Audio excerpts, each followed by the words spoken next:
Welcome to Journey to the Parliament, episode 16, where I speak with Lawrence Lerner, someone I met back in 2018 and has been involved with, and he has very many interesting ideas, and he's done a lot in the community that you may not know about. But today, we're going to introduce. Hey, Lawrence, thank you for being with us. Good morning, Ed. Thank you for having me. It's always a delight. You're always one of the more fascinating people I have in the community. Um, but let me let you tell your own story. How did you get yourself here? So, I've been a practicing pagan and witch for 40 years. And that was a conscious decision that I made in my late teens is as I started to pick up and really feel my spirituality, something in the tradition that I was born in, uh, wasn't resonating with me. And I started looking around for other faiths and things that were more in line with the time that I was spending in nature, the feelings of connected with spirit and maybe multiple spirits, and the source of the divine. And I came across actually initially ceremonial magic.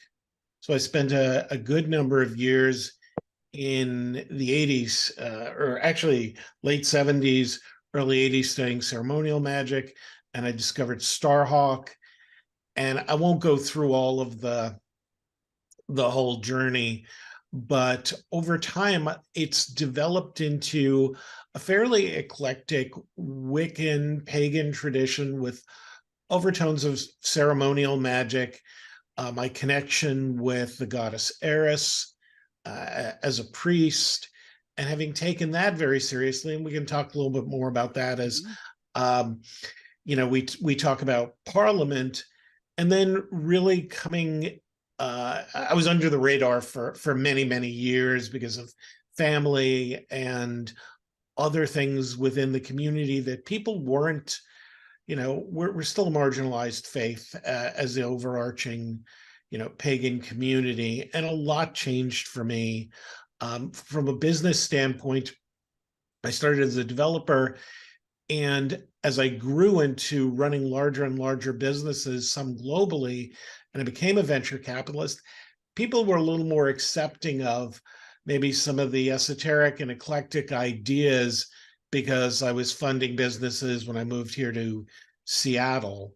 So a lot of different things. I took over Pagan Pride in 2016 here in Washington State, became very involved with the larger pagan community around that time, and then integrated a lot of those things on the journey to Parliament. But let me pause there for a second Well, because I okay, could. that's terrific. So, no, it gives us a lot of meat. So you look very young, I must say. You Thank talk you. about the 70s and 80s, and like, oh my gosh. Um, so you've been doing a lot of things that you've worked in this kind of learning magic while learning sort of this other mystical art we call venture capitalism and business. A lot of it. But what brought you to Parliament? I mean, I met you. I'm trying to remember if it was 2015 or 2018. I'm having I have to look at. So that's part of the journey, and that's a good question. Parliament came across my radar Hmm. along with all of the other religious things that would flow through my social media in 2017. Hmm. So I signed up then. And what I decided was what I had done, and what I had done in business is I build networks. I build Hmm. technical networks, but I also build networks of people. So I went through my LinkedIn, I went through all of my other magical, occult, esoteric contacts and started reaching out to people. And your name came up. And that's how we met. We started chatting Hmm. online probably Right. around late 2017, 2018. And I met probably 20 or 30 people and started chatting with them very heavily. So by the time, Hmm. my goal was by the time that I got to Parliament, um, we'd have some pre-made conversations and things that we wanted to discuss, like the Pagan Credit Union project Hmm. and some of the other things that we're trying to do in the larger world, especially around outreach. Well, I've always benefited from it because I remember one of the things I came up with is at the time I was trying to bring back the Daily Spell, uh, Right. as a media team. Well, 5 years later, I've got a completely different system that's in place. But it was part of that adventure, and it was also talking about the Bitcoin, the blockchains, and this idea of trust. And the one thing I came away from, not only the ability to network, because I've watched you network with everybody, and you continue to do so, and I think you've been and I want to talk about that next. The influences of what came out of Parliament, because I've seen a lot of influences that came out of Parliament with you. But you were absolutely enjoyed it. We were sitting down the stairs in Toronto, that talking to everybody. You actually have a real enthusiasm for talking with people. I've noticed that. Can you talk to about that love of actually having a discussion and actually knowing how to do it? Hmm? Well, thank you. That's, if it's a big part of being relatable to people and enjoying learning from everybody, because there's so much going on in the world. There's so many new ideas, things that we do. And I've just always had a knack, and it was strange as a developer. I think I found as if I wanted to get out of the cubicle, I'd have to be able to talk to business people, which led me to be able to talk to people in our spiritual practices and learning from their journeys, equally as much as sharing my own. It makes life better. It makes it more fun, and you build this sense of connection. And if you look back, you'll go back to faith 500, 1,000 years ago, even 4,500 years ago, to some of the Sumerian practices and things that I do. It was just part of life, and that's what makes it enjoyable to me. That sense of connection and community. Nothing's more important to me than community. That makes sense. And that's one of our common grounds. So you attended Parliament 2018. And Mm-hmm. you had what? I'll come back to that. But you have had a lot of impact, because I think you're one of the few people that I've actually seen an actual impact on the community. Because I've noticed that you've helped out with a lot of people with social media, from Phyllis Broad and all sorts of myself and other people that have been involved with it. You've given good advice. It's always surprising where you end up. I mean, Davros is one of those places you end up in, all these strange Yes. places, and you're able to influence people through your networking. You talked about that, and the Parliament seemed to have taken you in a new direction of networking that I think the community is very grateful for. Can you talk about that? Yeah, Hmm? I think Parliament gave me realization and permission to be out as a pagan. Because I'd always said to myself, I had one of these conversations internally of, well, as soon as I can start to retire, I can be a priest full time and I can be with the community. And what Parliament taught me was you can do both. Hmm. And just like people have done for centuries, it gave me permission to talk to people of our faith, talk to people of other faiths, and really do that level of outreach. And thank you for the compliments, because that's what builds the network. So I was working in as venture capitalist in the blockchain and cryptocurrency space. I got two bills passed here in Washington State, along with others. Hmm. And that gave me permission, I think, in the community and myself, to be um, unafraid to have those conversations with business people, with legislators, and be very open about being pagan. And it's when I started to do my "So You're Coming Out as a Pagan" class. And that's what, and once that started, I found people were more accepting, probably because I was accepting of myself in that role in the community. That's a hard thing to recognize. Now, what event during 2018, and then we're going to move on a little bit from there. But really, what it was like? Do you have any memory that you particularly enjoyed, or memories that you had that really made an impact during the event? There's a picture, and I'll go snag it. And it's actually you, me, and Oberon Zell sitting in the pagan booth, and people coming by to stop. I mean, Oberon is a big figure in the community, and even not, people stopped by and talked to us. Hmm. That to me was a turning point of really being connected with the 8 10,000 people that were in Toronto.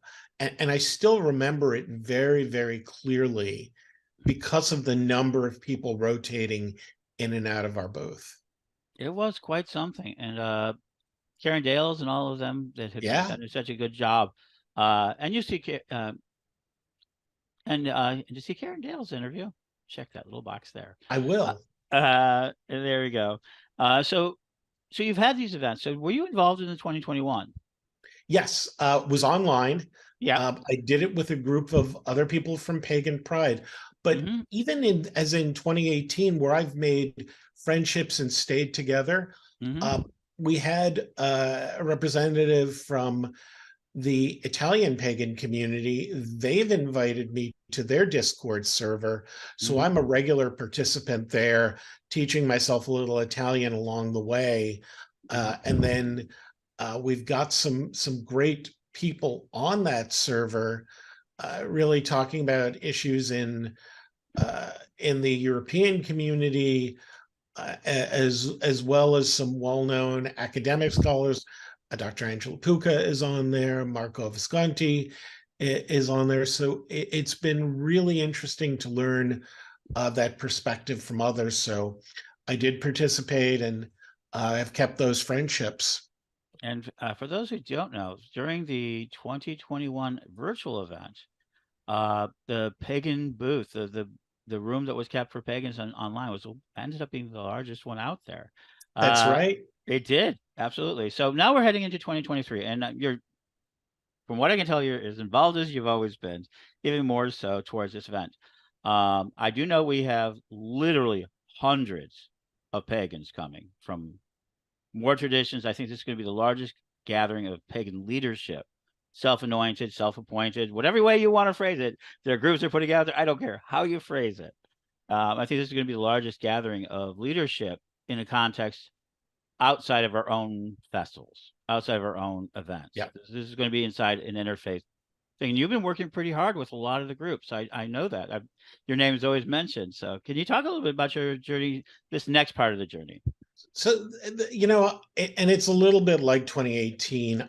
I'm not going in with any expectations, Hmm. but my two major initiatives for the community, for myself, are religious identity. Hmm. So people recognize and understand who we are, and cultural norming, so that it's okay to start talking about some of the concepts. And it's interesting, I'm judging an AI hackathon. For those people who aren't technical, it's, a bunch of people get together for a day and come up with business and build some technology. And the sponsors turned around and asked me, "Are you pagan? I've heard that you're pagan." So it's that, to me, is cultural norming. At Hmm. least it's a start of having the conversation that doesn't have a visceral reaction. So, and I'm going to be turning up, my connection to people, reaching out to some more people, and then, having those conversations about how do we get into the broader seat at the table, And this because one's we're still, sorry, go ahead. no, no, no, go ahead, please. We're still not there. Hmm. After 2018, there were some horrific events, Christchurch, Hmm. and I wrote some articles and some letters, and I mean this in the most respectful way.